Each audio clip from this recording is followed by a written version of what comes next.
Welcome aboard, Greg Baker, and thanks for coming along this evening to talk to me on Monorail techniques.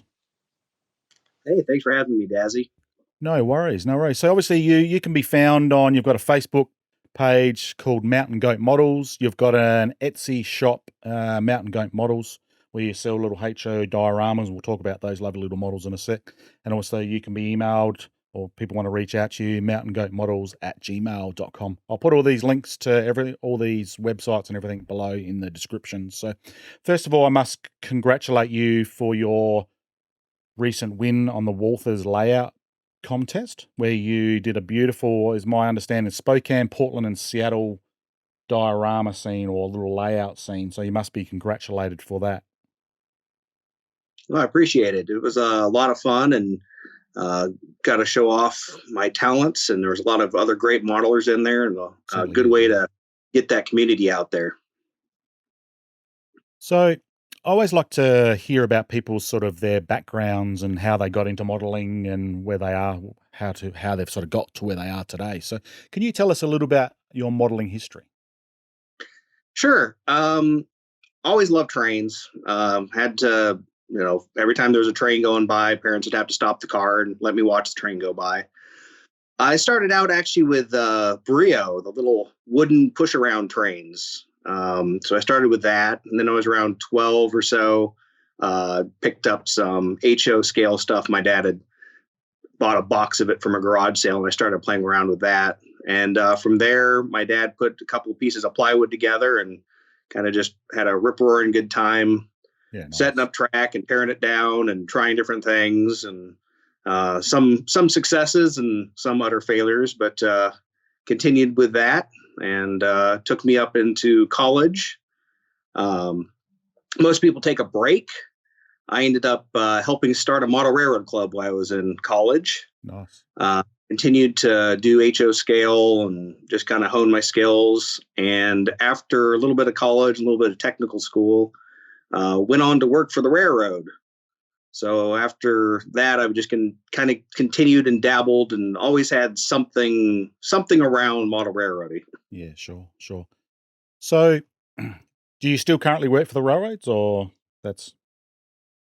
I left the railroad 2 years ago, and I work for the transit system here in Portland. I work on the rail side of the transit system, so not railroading, but railroad adjacent. Right. Okay. Lovely. Yeah, it's a little bit bittersweet right now. We're actually meant to be in your lovely part of the world right now to visit sort of some family that's in Eugene, but due to recent events, we're unable to do that. So, yep. But anyway, we won't. And that's had a lot of great memories down there. Yeah, it's a lovely part of the world. So it's just a little. I thought I'd wear the hat for you from the Mighty Ducks down there at Eugene. So appreciate it. So, all right. So modeling history was sort of dabbled there a little bit. You still currently, would you call yourself a train guy, or are you sort of more going to the dioramas, or you sort of pick and choose between your times, between what you feel like doing effectively? So I find I really enjoy the dioramas, but I consider myself a train guy first and foremost. So it's just kind of, I can put together a diorama a lot quicker than I can a whole layout. And if I want to do, the East Coast, or I want to do the desert, or I want to do the Oregon coast, I can make a little diorama and then move on to something else. Right. So when you build your dioramas, do you have something in mind that you might be able to put them into a bigger layout at some stage, or do you sort of just build them that they're going to be a sort of a standalone? So the house I purchased, one of the reasons I purchased it was the third car garage, which I'm in the process of converting into a workshop and layout room. Nice. And my plan is to have a permanent section of the layout, and then a section that I can kind of plug my dioramas in, my little modules in and out, and take them out as I need. Yeah, right. So a bit like a Fremo type setup where you make your own sort of standard, and that's a great idea actually. So yeah. Yep. I did Fremo for a long time. I enjoyed it a lot, but having kids and a job that's kind of unpredictable, the traveling part, sure, is it to it. But the concept is definitely things I'm borrowing, the butt ends and the placement of the wiring, and a lot of the wiring standards I'm copying. Right. Okay. You still currently a member of a model railroad club, or you just? Well, I was kind of dipping my toe, and then the big COVID. So Sure. as soon as things open up a little bit, I've got a couple of invites to some local Portland clubs, but nothing formal right now. Nothing formal. Yeah. Sure. So your lovely contest build, which I can see that you've got in the background there, is that going to form part of this layout, or is this going to be one of these Fremo plug and play sort of diorama sections of your bigger layout that you're building? So that's yet to be determined. I kind of left it open ended. I can modify it to plug into my system, Sure. but the rules and regulations that Walthers had made it kind of out of my standards. But Right. for right now, a little standalone gives me something to play around with. Yeah, lovely. So what's the current layout that you're building in your garage that you speak of? Does it have a name? Not yet. Not yet? So the permanent portion of the layout, I plan on modeling bits and pieces of the area around Portland and Vancouver. Yeah. Gives me an excuse to have a yard. I can run Great Northern, SP&S, Northern Pacific, little SP, little UP if I want to. And that'll be kind of the Wilbridge area of Portland. And then I've always liked the area around the Vancouver station. It sits inside of a Y. Right. So I want to model the two legs that head on the north bank, which is the SP&S, and the station there. And then everything else, there'll be about an 8-foot section, 8 to 10-foot section. That'll be that open section that I can plug my modules into. Right. So with that sort of layout, you're looking at something you're going to be able to run with DCC, or just more looking at sort of a moving diorama, so to speak, or how you're looking at doing that? So I'll run it with Digitrax. Had Digitrax forever, so I'll definitely set it up for that. I'll wire it up for running and put in my frog juicers and all that for good operation. I will have a little switching on it. I do plan on having some of my other dioramas that I've kind of got rattling around in the back of the head be a little bit more switching intensive. But one of the main plans is that it'll have continuous running around the room. So I can sit in here and do my office work or work at the bench and just kind of let trains run if I want to. Yeah, that's nice. I think that's such a big sort of encouragement from my point of view to have trains running up as soon as you can get them running. I quite often will do that. I haven't had trains running because I've been doing scenery on my layout, and place is an absolute mess, but I'm slowly been able to get out there and start cleaning up to get my trains running again, because I think it's just a little bit of a motivation there, seeing even it's just, one locomotive, a diesel or steam or whatever your passion is, and one wagon just transversing your layout and going through your scenes. I think there's a lot to that to keep the fire in the belly, so to speak. Oh yeah, I really enjoy it. Now with sound too, just a finely tuned locomotive with the sound and just kind of the rumbling and the sounds. It just makes it so much better. Yeah, lovely. Yeah, no, you're definitely right there. So influences with your modeling. Who is there? Any one particular person or group of people, or that you've got a lot of techniques from, or influences the way you do your modeling? I remember checking out the Dave Frary scenery book from the library there, and I think I single-handedly wore that book out. I of course have, I think, 1 or 2 copies of it. Plus, he's got 101 techniques and some of the other things. So, a lot of what he did was kind of one of the things I shaped. I've always really been drawn to realistic scenery. Sure. The advantage of also working on the railroad is you get to notice a lot of little things around the railroad that are kind of out there, and that helps build your stuff. Yeah. Through the Fremo groups, there are some very, very talented Fremo modelers done stuff that I would have never even dreamed of doing. And just picking up little bits and pieces from all those individuals over the years. And now that we've got the internet and all this fun stuff, you can spend all day scrolling through Instagram, Facebook, and all sorts of things. So would you go as far as saying you'd be a rivet counter, being that you work on the railway? Because I spoke with a chap by the name of Jim Lincoln probably a month ago, and he works on the railway on the other side of the country, to you that is. And he's very much a sort of a rivet counter when it comes to, this is the way we do it on the railway, so this is the way I'm going to do it on my model railway. Once you've seen how it's done in the real world, it's hard to do it any other way. Sure. But yes, I'm definitely a rivet counter. Back in Eugene, one of the hobby shop owners would always give me a hard time because he'd tell me something's coming out for the Great Northern or the SP&S, and I'd wander down there with my stack of books and research material and verify that it was actually something I needed before I would purchase it. So always been kind of that way. Yeah, that's right. The rivet counting phrase is something is not really used in Australia. I don't know what a comparative term would be, but I don't see it as a derogative term. That's from an American point of view, that is. I more see it as it's just another niche within the niche within the niche within the hobby that you want to be prototypically correct. And I think that's fascinating in itself, because that does open up a whole nother part of the hobby, is the research and the history, if depending on what railway you want to model as well. But so is that sort of how you like the history side of things as well, to really knuckle down to do the research on any given part of your layout?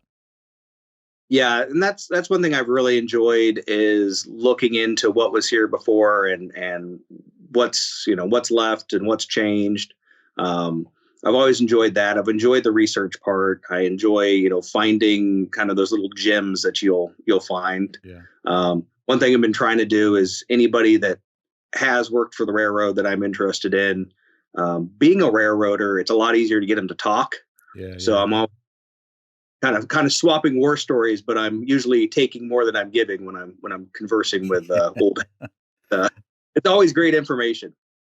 Well, you might think that when you have these conversations, but the amount of content that you're putting out in your Facebook page, you need to be commended for that, and the beautiful modeling that you are doing. So I think that's where it's important with this hobby. You might take in one part of the niche, but you're giving up wholesalely back probably tenfold in another part with your content. So you need to be commended for that, definitely. So I really appreciate it. I have a lot of fun, and it's every once in a while I'll write an article or do something, but a lot of times just snap some photos and post them up there, and hopefully get somebody else motivated or get somebody else interested in model railroading. And I think that's one of the keys, isn't it? So you've got some young kids or young children, I should say, that are interested in the hobby as well.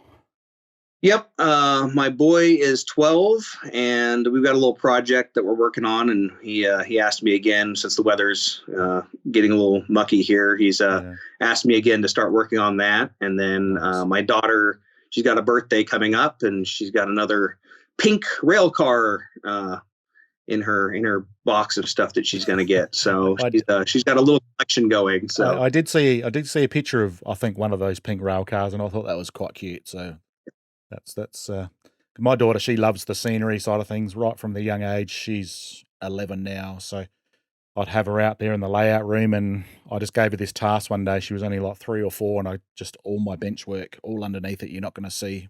She just painted with all different colors and finger painted, and she goes, "Why, Dad? Why haven't you covered that up?" And I said, "I don't want to cover that up, because I think that's part of, she enjoys the hobby. She enjoys the scenery side of things, and I think, why would I want to cover up her art? That's, she's only 4 years of age when she did it." So it was quite a funny little story that we often tell people. That's great. Got kids that take an interest, and even if it's passing, it's just fun to spend with your kids, and that's right. Do both are interested in. That's right. So my daughter, just this morning, she's sort of into things art, so I want to make some T-shirts up for my channel, and she's getting onto Adobe Photoshop, I should say, and designing all these T-shirts. And I said, just stop short of putting glitter and unicorns on it. I said, you can make it nice and bright, just no unicorns. So she goes, "Oh, okay." But you got pink, so I will show her those. So it was quite interesting. I spoke to what was his name? his name eludes me, but anyway, I'll think of it in a sec. So he's quite a prototypical modeler out of Michigan, and he does this. He does prototypical type loads, and he's always experimenting with different medium. And one was out of a recycling plant for glass bottles. So he came up with glitter in the actual, it's like a gondola that he did it. And my daughter saw this and she goes, "Dad, he's using glitter." And I said, there would be no way a model railroader is going to use glitter. But sure enough, when I did speak to him, he had glitter in this wagon full of glitter, and it actually looked quite prototypical. So it was fantastic. So, all right, we digress a little bit. So, what we might do is this lovely build, I think, encapsulates your modeling as a person. I think I've sort of gone through a lot of your little micro dioramas that you sell on Etsy. So can we just talk about the contest build just a little bit? So what were some of the rules that sat in behind the build? What certain size, the track had to be here. What were the build contest rules? So for the Walthers National Model Railroad build-off, the first part was you had to buy one of their entry kits. And there were three themes for each level. So there was an adult individual, adult team, youth individual, and a youth team. Sure. And each one was centered around certain things. So I think the kit I bought was the sunrise feed and a little co-op building and a couple of the elevators and whatnot. There was one that was, I believe, a station platform, the station platform, and some other ancillary details. And then there was another one that was Main Street USA. So I think one of the brick buildings and some of the other little goodies to go with it. I think I had a Dairy Queen or something else. So for my group, you had to make a 2 foot by 4 foot layout. It had to have the backdrop at a certain height, and it needed to be affixed a certain way. You had to have track on it somewhere, but it didn't really specify where. The kit did include, I think, 2 pieces of Pico Flex Track. Sure. And other than that, it was pretty open as to concept. COVID did kind of throw a few wrenches into it because they got delayed shipping the items to people. Then there were some delays because of they were trying to figure out if they can even do the teams because most places were in shutdown. So they kind of modified that. And then the timeline got extended about a month and a half because the big reveal was supposed to be at the National Train Show in July. Obviously it didn't happen. So things went quickly virtual, which I thought was, kind of everything else that's gone that way, work and life. So, but that was kind of it. There wasn't, they did want you to use at least some of all of the pieces they gave you. So they gave some pallets and some bags of stuff, and then there's a little forklift and some other little goodies, and you had to use all those little pieces. So it didn't have to be a particular length and in depth or anything like that. It's just. Oh, sorry. It had to be 2 foot by 4 foot. So it had to be 2 foot by 4 foot. Okay. Lovely. So how did you go about sort of planning how you're going to construct the diorama sort of to get to the scene the way you wanted to? So what was your concept behind? So I lived in Lewiston, Idaho for about 5 years, and I would drive between Lewiston and Spokane, Washington. And that area is called the Palouse. And it's kind of this rolling golden hills. They grow wheat and lentils up there, which I don't know who eats lentils, but they grow them. And it's kind of this very odd area that's kind of a high desert, and then you roll in and out of forested areas. And I always thought it was really neat. And when, back in the pre-1970, Great Northern Pacific, and the Union Pacific all crisscross this region, taking care of all elevators and all these little towns. And a lot of it's still there. A lot of it's gone. So when the BN merger happened, they kind of took the best of the NP and the best of the GN and made one new route out of whichever line was easiest.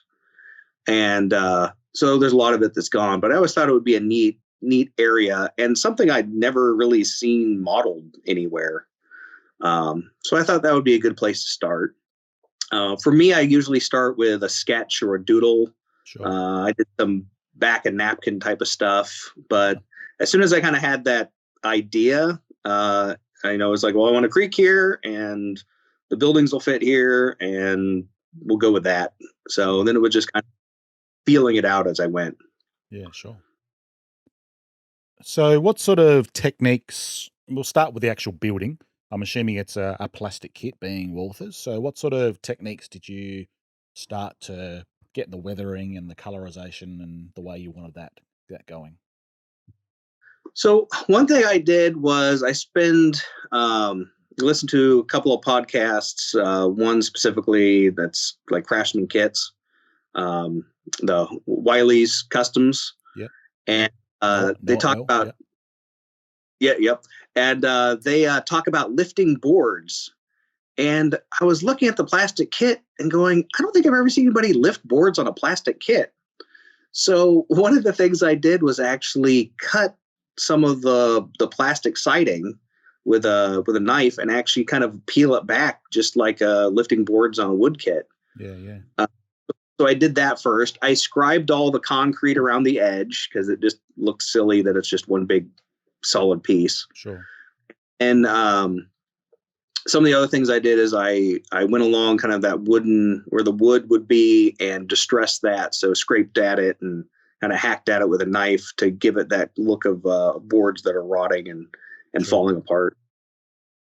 From there, it's mostly just paint. I rattle canned it gray, just a primer gray. And then over the top of that, I hit it with brown camouflage. And then the rest of it is just hand painted, picking, those 4 or 5 different kind of shades of red. I use Vallejo paints and some craft paints, kind of worked them on there and blended them together. And if it was too dark, lighten it up. If it was too light, darken it up. Sure. Just keep playing. Looks right. Yeah, certainly done a lovely job with it. So the actual structure part of the diorama contest is obviously for people that whether they won't be able to watch the video is the red building that sits at the back there. Is that correct? So Yeah. Yep. So another just value add to your diorama is the one that sits at the sort of the front left, which is sort of a white sort of warehouse type building, I suppose. Mm-hmm. So yeah, go on. Both of those came with the entry kit. So the co-op or building on pilings and then that sunrise feed. Right. The other major modification I made for that sunrise feed is I opened up the end and added that kind of little front porch area and a couple more windows. Yeah.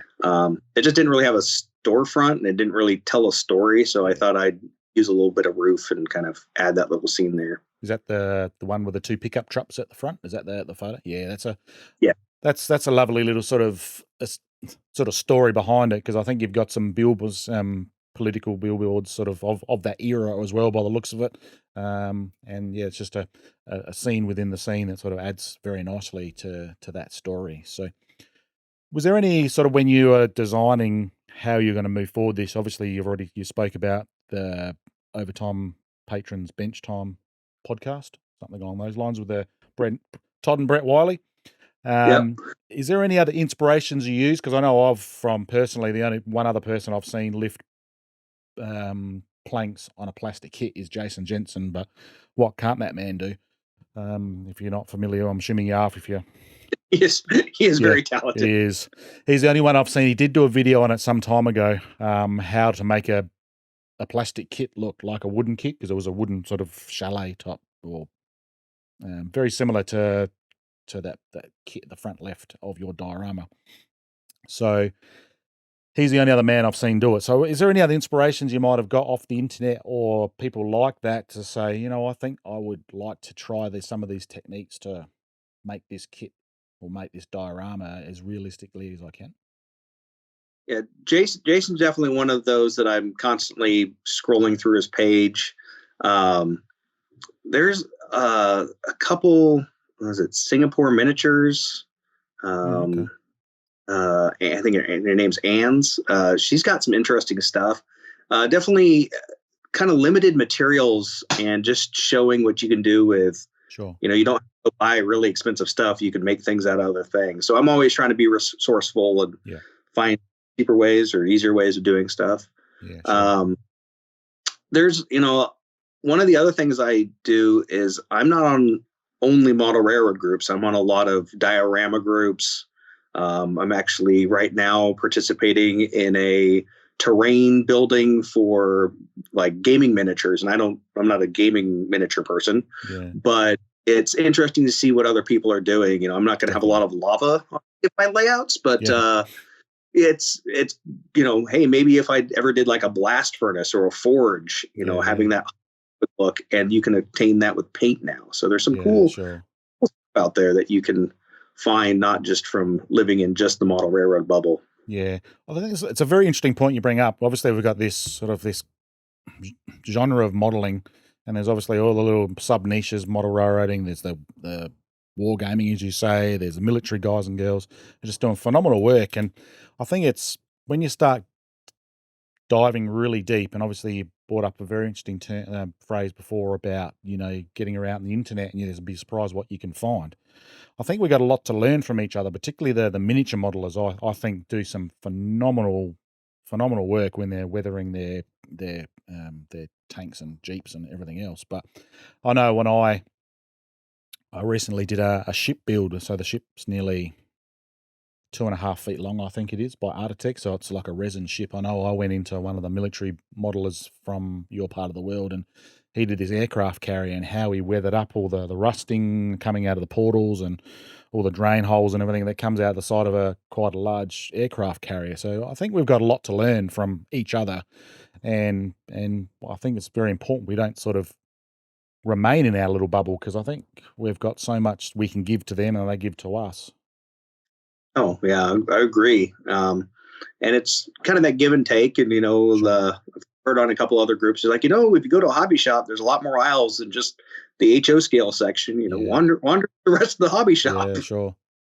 I think that's probably one of the reasons I like the Wiley's podcast so much, is because they're a little bit similar. They're very resourceful about how they go on, some of the paints they might use, or go into a rather large craft store, and just the little lettering you can get to make signs. And there's just so much out there that we can use that doesn't have model railroad in the front of it. So it seems to be, it's like getting married. As soon as you put marriage or wedding in front of it, it costs 10 times as much as.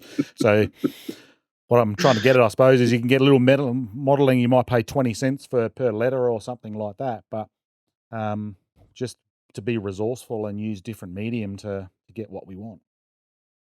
Yeah, well, it's that premium, and you wander over 2 aisles and get a bag of the same stuff for $1, and they want $10 for an ounce. So, correct. That's exactly right. So, no, you're definitely right there. So now there's a little bit of a theme. I don't know if you know Dave Cruzwick off the Overtime podcast as well. He's quite a prominent diorama modeler over there. And I sort of pose the same questions, and I sort of liked some of the answers he sort of comes up with. A little bit on techniques here.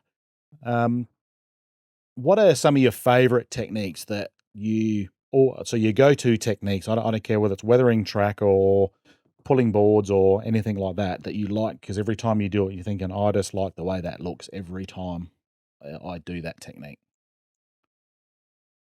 Well, I'm trying to think here. My main thing is I really try to work a lot from prototype photos.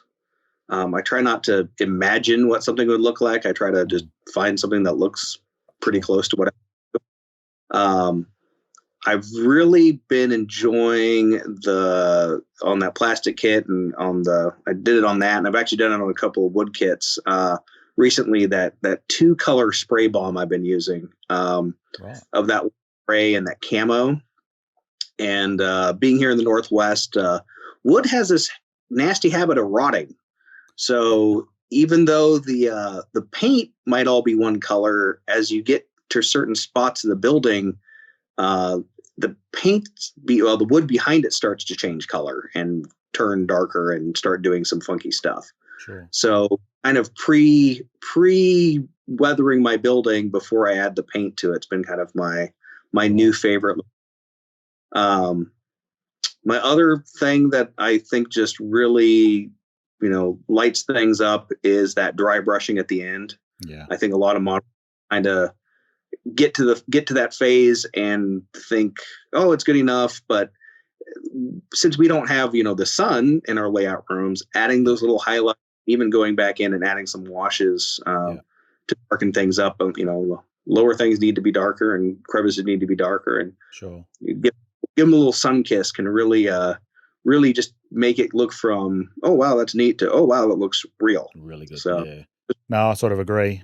Definitely with the dry brushing, and it's just something I've been experimenting with on some of my kits.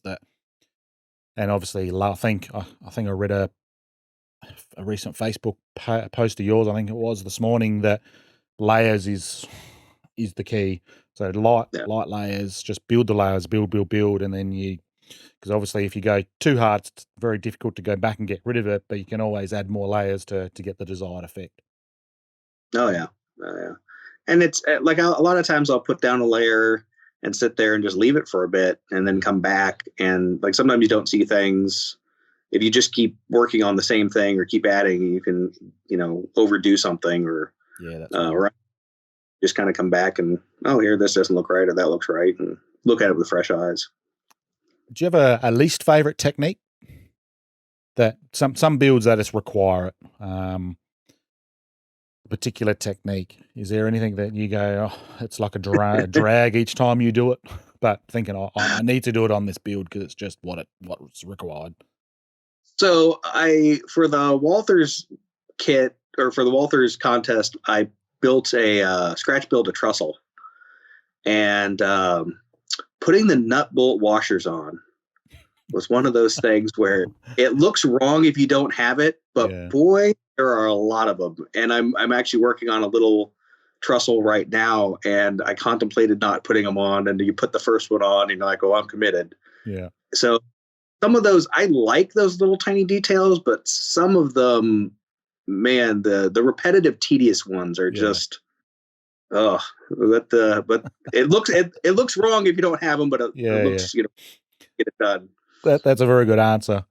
I always like throwing that one in there. And there's also this next question is, I'll tell a little bit of backstory. There's always a love-hate relationship with a particular technique. So what I mean by that is, I'm currently doing a Carolina Craftsman kit, if I can spit that out. Nickerson's Landing, which I've decided to go for what we call in my part of the world corrugated iron, which is, the Ripley iron. I think you corrugated metal or sheeting over in your part of the world. And this particular build's probably got, in scale sheets, probably well over 100 individual little sheets. And obviously being next to a wharf seam, which is where I'm building it, I like weathering it up to make it look like it's starting, or it's quite heavily rusted. But to do each one of those is taking me a lot of time. So that is my love-hate relationship. But every time I do it, I think afterwards, that looks really nice, but that is so frustrating that I have to go to that extent to get that result. Do you have a technique that you hate to do but love the outcome, I suppose, is in short? So mine is kind of twofold. I got into doing building interiors, and man, when they are done, they look great. Yeah. But boy, do they eat up the resources. Yeah. I'm constantly scouring hobby shops for desks and chairs and bits of this and dribs and drabs of things, and printing signs off the internet and trying to just, fill a room with stuff. Yeah. But they look so much better than, printed things. I know there's some pretty good commercial stuff for background, but there's just something that's so much better when you can look in there and move it around, and the shadows change and the colors kind of shift as you look through, the doors and the windows and stuff like that. Yeah, sure. And with that, I can't just do the Wiley's trick of just slapping acetate on the back of windows and throwing them in there and calling them good. Yeah. So I've got this love-hate relationship with Windows because I hate doing the Yeah. acetate and putting that all in there. And Yeah. I've gotten a lot better at it. And I use the future floor wax, so I don't get the fingerprints on it like I used to. Right. Uh, but cutting, you got 100 windows. That means you've got 100 pieces of glass you got to cut and Yeah. fit and glue in there. Yeah. I And then suppose. I suppose you can't use is it gallery glass as well, or canopy glue if you've got a nice scene you want to see into as well. You defeating the yeah, purpose because it's more yeah. opaque. But um, this is more probably apples and oranges scenario, I would think, or question, I should say. Craftsman kits or plastic kits? Is there any preference that you have between the two, or you don't care long as you get the outcome and or particular kit that you're after might be for plastic? So I don't follow instructions very well when it comes to kits. So usually what I'm looking for is more shapes Sure. and pieces. So I'm on the Wiley's build. Mine's become some sort of monstrosity of two structures that's evolved into a giant, building like a fishing marine thing. So Yeah. not a garage and not a wharf. So mine's completely kind of changed its trajectory. So that's kind of what I'm looking for. Is I'm trying to base them off of prototype buildings that I'm modeling, but Sure. a lot of the buildings are gone, and there might be one blurry photo of it. So Yeah.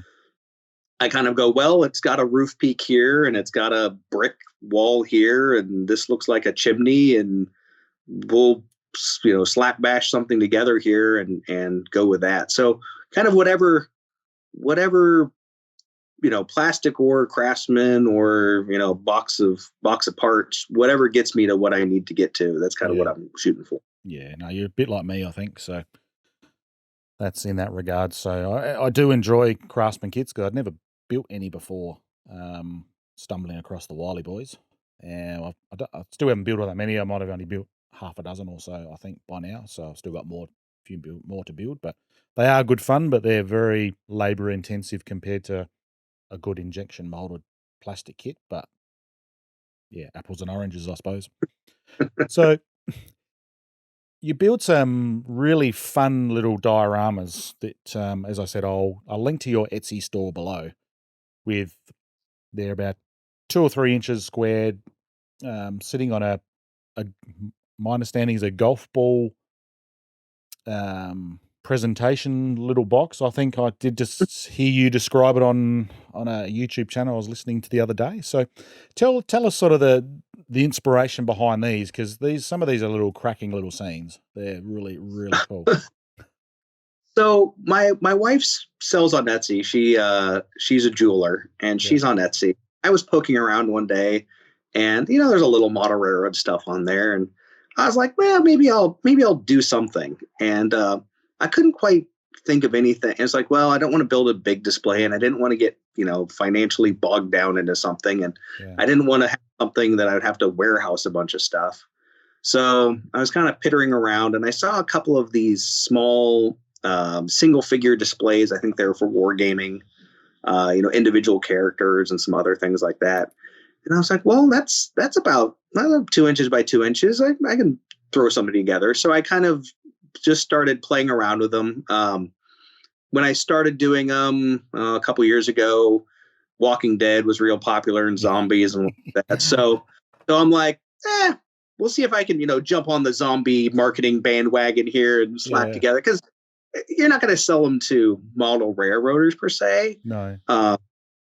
But there are people that are always looking for little weird things to put on your desk or Yeah. in dorm room, or just weird. Like if that was at somebody's desk at my office, that would definitely get me to, maybe start a conversation, or Yeah. maybe Sure. not. I don't know. I was going to ask you about So, the love of the zombie and the acropolis that you've got on some of them. Some of them are quite amusing. They're probably one of my favourites. There's this sort of diagonally through. Let me try to describe it. Diagonally through from through the scene, so to speak, and it's got like a broken up brick wall, and you got one guy with one side with looks like he's got some sort of firearm or some sort of gun, and then the zombies trying to attack him the other side. And another nice one is some guy hitting another zombie over the head with a piece of wood, and that then you've got some really nice model railroad ones in there as well, with a guy with a flagman with a sort of like a rock slide, and some of the I think it's some of the scenes are really, really nice. So well done with those, definitely. So do you just And sell a few of them?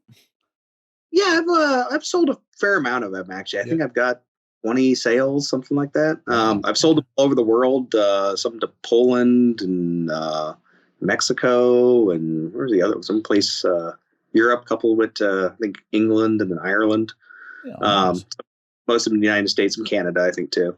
So it's kind of interesting to see what people pick up on. And so like some of the ones I really, really like, and I'm like, man, this will sell instantly. Have like sat in the shop and have never sold. And there's some that I'm like, I don't know about this one, and they sell 3 days after posting. So it's so if I get an idea and I've got the block of wood and I can figure out how to make it, I usually slap something together and put it out there and see what people think about it. So yeah, sure. So how long, sort of a basic one, how long are they sort of time-wise are they taking you to put together? So I usually try to do them in batches. They're all either mini prints. So my new creature ones, the Bigfoot and the Wolfman, the werewolf, and I actually have some aliens I haven't put together yet, but those are all 3D printed from mini prints. Great company, great, man, it's got some cool stuff. The rest of my figures are the Pricer figures that I have cut up, hacked apart, glued back together, cut people's heads off, put them back on not just my zombies. So, and try to make, I don't want, like, there's the trucker, I call him Trucker Bill. And every fourth photo on a model railroad, even in model railroader, there's Trucker Bill, it's the dude reaching into his pocket for cigarettes. That's right. With his baseball cap, and he's just painted these pants. And man, that guy gets around all eras, these are time travelers. Yeah. So I'm trying to make it so people go, well, I've never seen that figure before. It's like, well, you have. It's the top half of this guy and the bottom half of this guy and whatnot. So, so I'll usually cut a batch of the wood, get a bunch of the figures going, and kind of put them together. So, I'll have 2 to 6 hours into each little scene, kind of depending on what it takes and how involved it is and how much detail and how much painting I have to do. Some of them I've put them together in 30, 40 minutes, where you're just kind of, they slap bang together, and then some you kind of finesse a little bit more and go back to and make more material or take stuff off. And I've recycled some of them. I've had some that just never got any interest and never went anywhere. So I've kind of pulled those apart to just make them a little better. You can always go back and update your stuff. So then sell, and no one's missing it. So Wow. So 2 to 6 hours per little module on some of them. Is that what you're saying? Or say up to 6 hours for a more elaborate one, just for the 2 by, or is that the group of them that you're building? Is that what you mean? Oh, that'd be like the group. Yeah. So I guess it's, if I'm doing, so I'll have a whole board of figures and I'll get them all together and I'll, spray bomb them all, then hit them all with flesh color, then go through and paint all the blue stuff blue and all the red stuff red, and so on and so forth.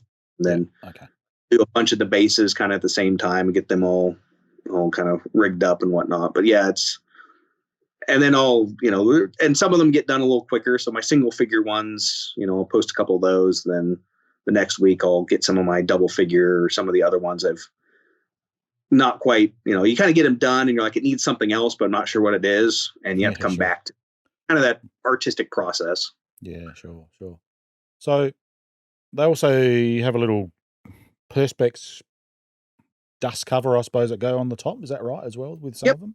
Yeah. So it's just like the little golf ball covers. So it's got a nice little clear plastic encasement that goes over the top of it. I am actually currently working on a 4-inch by 4-inch one that's just about done. I've got a few more little tweaks to do to it, but So that's I think it's a softball display case. Yeah. So I'm probably do a little bit more stuff, and I have done some custom pieces. I've done those HO scale clear plexiglass cases. I did a maintenance away scene for a guy's retirement party. Oh, nice. I've done some locomotives and some other box cars and equipment for people. So, but these are mostly just kind of my, I'm never going to build a layout full of zombies, but this is a fun little exercise to It would be do something. It would be kind of fun putting some zombies into your layout, though. So being a little bit like what the Germans do on the Miniature Wonderland in Hamburg, they do a lot of those little, what they call funiculars, I suppose, within their layout. A lot of little funny little scenes. Not rivet counting, of course. I appreciate that, but still funny nonetheless, I think. So. And that's like I said, I just enjoy, people look at them and they kind of don't realize what they're looking at sometimes, and they get a little closer and like, wow, that's really, okay, I see what's going on here. And you're like, here's my model railroad thing, and they look at it and they're like, oh wow, there's a rock slide, or there's a broken axle, or there's a hill, or there's some of these other little little railroad things that people can kind of catch, too, on some of them. So yeah, sure.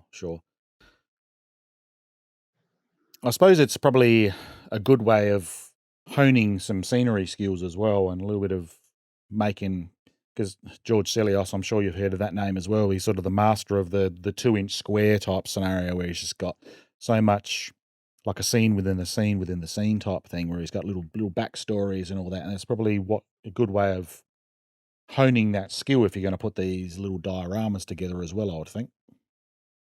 Oh, very much so. And there's some materials and techniques that I would have never even thought to try. And you've got some big scene and you're looking at it going, well, which product do I use?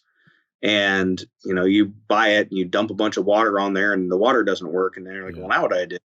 So on a 2-inch by 2-inch, you buy some water product and it doesn't work. Or you go, well, I don't need that anymore. And you go buy something else. Yeah. And you can kind of, same thing, a lot of the track detailing. I've picked up pieces over the years and figuring out what works and, what looks good and what doesn't. And the other, making little grass tufts and some of the other little shrubs, what looks good. You only have 2 inches by 2 inches, so you got to make it count. Make it look good. All right, Greg, I don't have any more questions of you today. Thank you so much for taking time away from your family to be with us here on Monorail Techniques. So I'd love to have you again at some stage, talk more about your modelling and see where you're progressing to, particularly maybe see where your layout's at. So thanks again for coming on the show. Well, thanks so much for having me, Dazzy, and I'll definitely see you on the other groups there. Sure. I look forward to talking to you again soon. That'd be great. So thank you again. Make sure you subscribe. Click that little bell icon to be notified of upcoming videos. Support us on Patreon. Like us on Facebook and Instagram at Monorail Techniques.